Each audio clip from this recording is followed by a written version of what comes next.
اسلام کے ہم شیدائی ہیں، ایمان کے نغمے گاتے ہیں، اسلام کے ہم شیدائی ہیں، ایمان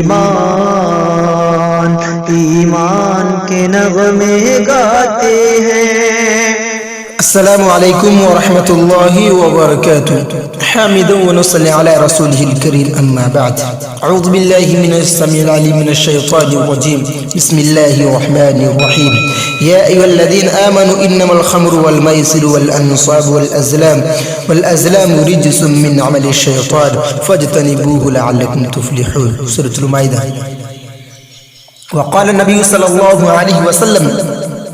لا تتبعون سنن من قبلكم شبرا بشبر وزراعا بزراع حتى لو سلكوا جحر ضب سلكتموه، قلنا يا رسول الله صلى الله عليه وسلم اليهود والنصارى، قال فمن؟ رواه البخاري۔ محترم سامعین، میں نئے سال کا جشن کے تعلق سے کچھ باتیں بیان کرنا چاہتا ہوں کہ نئے سال کیسے منایا جاتا ہے اور اس میں کیا کیا جاتا ہے، اور 30 دسمبر کو اس میں رات کو 12 بجے رات کون سا اعمال انجام دیے جاتے ہیں، اور ہمیں نئے سال کا جشن بنانا کیسا ہے، قرآن و حدیث کی روشنی میں بنانا چاہیے یا نہیں، اسی کے تعلق سے کچھ باتیں بیان کروں گا۔ آئیے سب سے پہلے میں آپ کو نبی کریم صلی اللہ علیہ وسلم کی کچھ نصیحتیں یا باتیں بیان کرتا ہوں کہ نبی کریم صلی اللہ علیہ وسلم بیان فرماتے ہیں کہ آپ صلی اللہ علیہ وسلم کو یہ اندیشہ بہت پہلے سے ستا رہا تھا کہ کہیں میری امت میرے طریقے سے منحرف نہ ہو جائے، میرا طریقہ چھوڑ کر غیروں کا طریقہ نہ اپنا لے، لہذا آپ نے ہمیں اس پر تنبیہ فرما کر غیروں کی نقالی اور ان کی مشابہت سے روکتے ہوئے فرمایا: من تشبہ بقوم فهو منہ، رواہ ابو داؤد، کہ جس نے کسی قوم کی مشابہت اختیار کیا وہ ہم میں سے نہیں۔ تو یہ نئے سال کے جشن بنانا اسلام میں تو بنانا اس کے لیے کوئی صریح دلیل تو ہے ہی نہیں ہے کہ ہم بنائیں یا نہ بنائیں، لیکن اس میں ضرور منع کیا گیا ہے کہ دوسرے قوم کی مشابہت اختیار کرنا، اسی کے مانند ہو جاؤ گی۔ جبکہ نئے سال کا جشن بنانا اسلام میں ناجائز قرار دیا ہے۔ اسی طرح آپ نے یہود و نصارہ کی مشابہت سے روکتے ہوئے فرمایا: لا تتبعون سنن من قبلكم شبرا بشبر وزراعا بزراع حتى لو سلكوا جحر ضب سلكتموه، قلنا يا رسول الله صلى الله عليه وسلم اليهود والنصارى، قال فمن؟ کہ تم ضرور بضرور اپنے سے پہلے والوں کا طریقہ اپناؤ گے، حتیٰ کہ اگر وہ لوگ کسی گوہ کے سوراخ میں داخل ہوں گے تو تم بھی اس میں داخل ہو جاؤ گے۔ ہم نے پوچھا: اے اللہ کے رسول صلی اللہ علیہ وسلم، کیا اپنے سے پہلے والوں سے مراد یہود و نصارہ ہے؟ تو آپ صلی اللہ علیہ وسلم نے فرمایا: پھر کون؟ یہ آپ صلی اللہ علیہ وسلم کی پیشن گوئی تھی جو صحیح ثابت ہوئی۔ اس پیشن گوئی کے ذریعے آپ نے ہمیں یہود و نصارہ کا طریقہ اپنانے سے منع فرمایا ہے۔ مذکورہ دونوں روایتوں کی روشنی میں اگر ہم اپنے سماج و سوسائٹی کا جائزہ لیتے ہیں تو حقیقت سامنے آ جائے گی کہ ہمارے بے شمار بھائی جو اپنے آپ کو مسلمان کہتے نہیں تھکتے، وہ بھی یہود و نصارہ کے طور طریقے اپنا رہے ہیں۔ صرف مسلمانوں کے گھروں کے چارپائیوں میں پیدا ہو جانے سے مسلمان نہیں ہو جاتا، مسلمان اس کا نام نہیں رہ جاتا ہے۔ رہی بات مشابہت کی، تو یہ بے شمار چیزوں میں پائی جاتی ہے، جس میں سے ایک نیا سال کا جشن بھی ہے، چونکہ نیا سال آتے ہی لوگ خوشیاں منانے اور گناہوں سے بھرے اعمال انجام دیتے ہیں، بھرے اعمال انجام دینے میں مست و مگن ہو جاتے ہیں۔ حالانکہ ہر انسان کو شب و روز و سال یعنی گزرے ہوئے سال کے ساتھ اپنا محاسبہ کرنا چاہیے، اپنے اعمال کا جائزہ لینا چاہیے کہ گئے سال اس نے کیا کھویا، کیا پایا، عبادات و معاملات میں اس کا کیا مقام رہا، اس کے والدین کے ساتھ، اس کے اہل خانہ، اس کے پڑوسی، اس کے رشتہ دار سے اس کا کیسا برتاؤ رہا۔ کہیں تو اس نے اپنے والدین کے فرمانی نہ تو کی ہو، اس نے اپنے والدین کے ساتھ حسن سلوک کر پایا نہیں، اس نے اپنے پڑوسیوں کا حق ادا کر پایا یا نہیں، کہیں تو اس کے پڑوسیوں کے ساتھ چھوٹی سی چیزوں میں لین دین میں نمک مرچ وغیرہ ہلدی ان چیزوں میں لڑائی تو نہ کی ہو، اس کے رشتہ دار سے اس کا کیسا برتاؤ رہا۔ ان تمام چیزوں کا محاسبہ کرنا چاہیے اور اللہ سے توبہ استغفار کرنا چاہیے۔ اس کے دوست و احباب اس سے خوش تھے یا نہیں، ان تمام غلطیوں پر افسوس کرتے ہوئے ندامت و شرمندگی کے آنسو بہا کر آئندہ ایسی غلطیاں نہ کرنے کا عزم مصمم کرنا چاہیے۔ نیز اللہ سے یہ دعا کرنا چاہیے کہ اللہ مجھ سے جو گناہ ہوئے انہیں تو معاف فرما اور آئندہ مجھے اس سے بچا۔ تو اس سے ہمیں کیا پتہ چلتا ہے کہ نئے سال کا جشن منانے کے بجائے ہمیں اللہ سے توبہ استغفار کرنا چاہیے، اپنے اعمال کا محاسبہ کرنا چاہیے کہ ہم نے گزرے ہوئے سال میں کیا کھویا، کیا پایا، اور کتنا بیوقوف، کم عقل، پاگل، دیوانہ ہے وہ شخص جو سال آتے ہی، سال ختم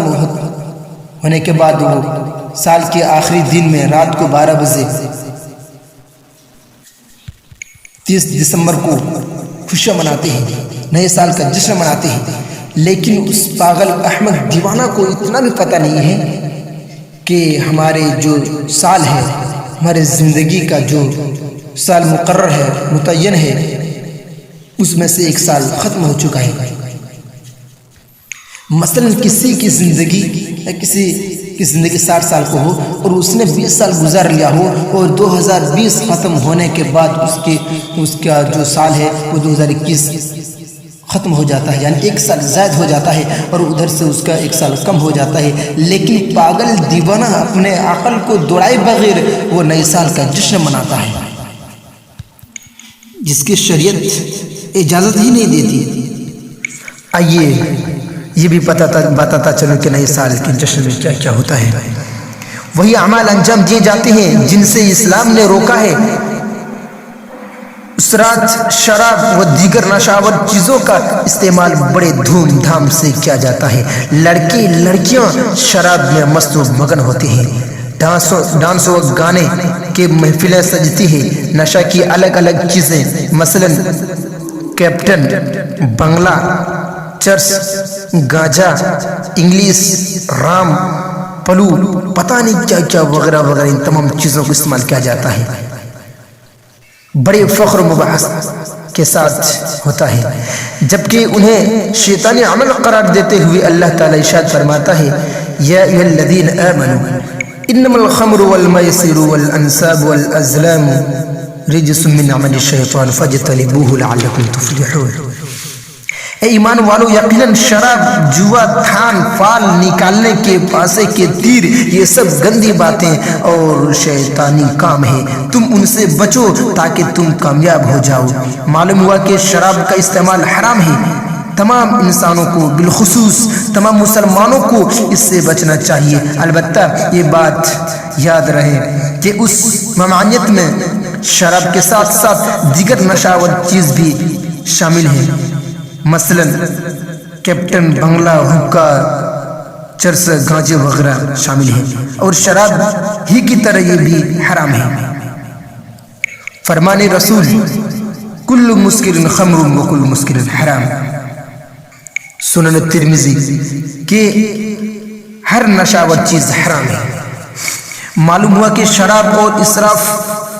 اس میں اسراف بھی داخل ہے، یعنی شراب اور اسراف دونوں شیطان عمل ہے، اور یہ بات ہر کسی کو معلوم ہے کہ شیطان انسان کا کھلا دشمن ہے، وہ اسی کام کا حکم دے گا، وہ اسی کام کا حکم دے گا جس میں انسان کا خسارہ ہے اور ان کی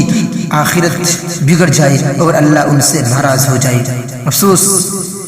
کہ اتنی وعیدوں کے باوجود 30 دسمبر کو رات 12 بجے ہم ہر طرف بھاری بھرکم اور قیمتی پراخوں کی آوازیں آتی ہے، شراب کا دور چلتا ہے، یہاں تک کہ اس رات نہ جانے کتنے روپے پراخے شراب پہ خرچ کیا جاتا ہے، جیسا کہ اللہ تعالیٰ اپنے کلام مجید کے اندر ارشاد فرماتا ہے لَإِن شَكَرْتُمْ لَأَزِيدَنَّكُمْ وَلَئِن كَفَرْتُمْ إِنَّ عَذَابِ لَشَدِيدٌ۔ اسی طرح اس رات فحاشیوں کا بڑا بڑھاوا ملتا ہے، بے حیائیوں عام ہوتی ہے، عزت و حمیت کا جنازہ نکالا جاتا ہے، یہاں تک کہ بے حیائی اور برائیوں کے جتنے طریقے معاشرے میں رائج ہیں تقریباً وہ تمام کے تمام انجام پذیر ہوتے ہیں، جبکہ اسلام نے تمام بے حیائیوں سے روکتے ہوئے فرمایا ان الذين يحبون ان تشيع الفاحشة في الذين آمنوا لهم عذاب أليم، ان لوگوں کے لیے دردناک عذاب ہے۔ اس آیت کریمہ میں اللہ تعالیٰ نے بالعموم تمام فواحش و منکرات اور تمام برائیوں کی نشر و اشاعت سے منع کیا ہے۔ برائی کے جتنے راستے ہیں اس ممانعت میں سب داخل ہیں، گانا بجانا، ناچنا، عورتوں کا غیر محرم کے ساتھ خلوت میں ہونا، عورتوں کا اجنبی مردوں کے ساتھ شانہ بشانہ چلنا، مرد و عورت کا ایک دوسرے سے چپٹنا، اور پتہ نہیں نہ جانے کیا کیا برائیاں ان دنوں میں پایا جاتا ہے۔ عریہ لباس پہننا، عورتوں کا غیر شرعی بناؤ سنگار کرنا، عورتوں کا بے حجاب گھر سے نکلنا، عورتوں کا خوشبو لگا کر باہر نکلنا، ان تمام چیزوں سے منع کیا گیا ہے، جبکہ یہ ساری برائیاں نئے سال کے جشن میں انجام پذیر ہوتی ہے، انجام پاتی ہے۔ جبکہ آپ صلی اللہ علیہ وسلم نے اپنے ایک خطبہ میں فحاشی و بے حیائی پھیلانے والوں کو جہنمی قرار دیا ہے، اور یہ بھی ہے کہ اسی طرح اسلامی تعلیم کے مطابق کسی کو تکلیف پہنچانا منع کیا گیا ہے، اور اس رات پٹاخے، دھوم دھام، ڈی جے، گانے بجانے، پتہ نہیں کیا کیا چیزیں وہ لوگ پوری رات عمل انجام دیتے ہیں جس سے لوگوں کو تکلیف پہنچتی ہے، اور جبکہ اسلام نے اس سے منع کیا ہے۔ یہاں تک کہ یہ بھی دیکھا جاتا ہے تو آج ہمارے معاشرے میں ہندو تو چھوڑیے، مسلمان نوجوان شراب، حقہ، گانجے، انگلش اور کپٹن وغیرہ کو استعمال کر کے اس دن وہ لوگ بھی مستی کرنے نکل جاتے ہیں، نعوذ باللہ من ذالک، جبکہ اسلام ان چیزوں کو مٹانے، ان چیزوں کو ختم کرنے کا حکم دیتا ہے، جبکہ ہمارے معاشرے کے نوجوان مسلمان بھائی بھی ان چیزوں کو عمل کرتے ہوئے اس میں شریک ہوتے ہیں، نعوذ باللہ من ذالک۔ آخر میں دعا ہے کہ ان تمام مسلمانوں کو اس طرح کی جتنی بھی برائیاں ہیں 30 دسمبر میں پائے جانے والے تمام کی تمام برائیوں سے ہم تمام مسلمانوں کو، خاص کر کے خصوصاً ہمارے معاشرے کے نوجوان طبقے کے جو لوگ ہیں، ان لوگوں کو چاہیے کہ ان چیزوں سے دور رہے۔ آمین۔ وآخر دعوانا الحمدللہ رب العالمین۔ السلام علیکم ورحمۃ اللہ وبرکاتہ۔